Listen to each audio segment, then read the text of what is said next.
Nous vous prions de vous abonner et d'activer la cloche de notification pour être informé en temps réel.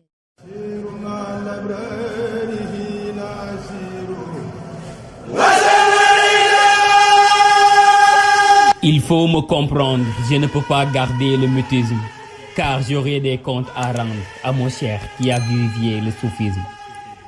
Mon amour envers lui est insondable, mon attachement à lui est incommensurable. Il m'a honoré sans penser à mon statut social, oui, tu m'as largement gratifié sans prendre le gal.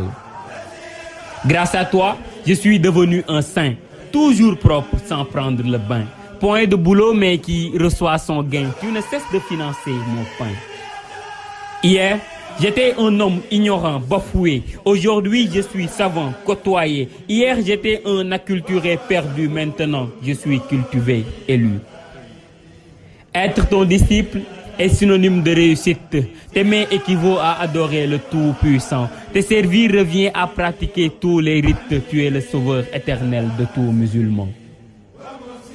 Irradie, oui, irradie-toi, 5 septembre, jour de victoire, qui créa un nouveau toit pour l'islam et sa foire. Flamboie, oui, flamboie-toi. 5 septembre, jour de liberté, où Satan changea de toi grâce à Ahmadou, ma fierté. Chatois, oui, chatois, toi. 5 septembre 1895, jour de déception, où le blanc perdit sa réputation. La réponse d'Ahmadou avait ému le roi. Brille, oui, brille-toi. 5 septembre 1895, jour de peine, où mon espoir était exilé sans gêne. Son retour triomphal, il le gardant dans sa foi. 5 septembre 1895. Ô Ahmadou, le possesseur du Saint-Coran, enlève les médailles des anciennes gloires, prête-les-moi ainsi que leur pouvoir. Protège-moi des pièges de Satan. J'étais un être aveugle, sourd, muet, déconnecté. Tu m'as rendu la vue, le verbe connecté. Par la grâce de tes chassaïdes qui charment l'écoute et envoûtent l'âme, accorde-moi la paix et préserve-moi de tout type de drame.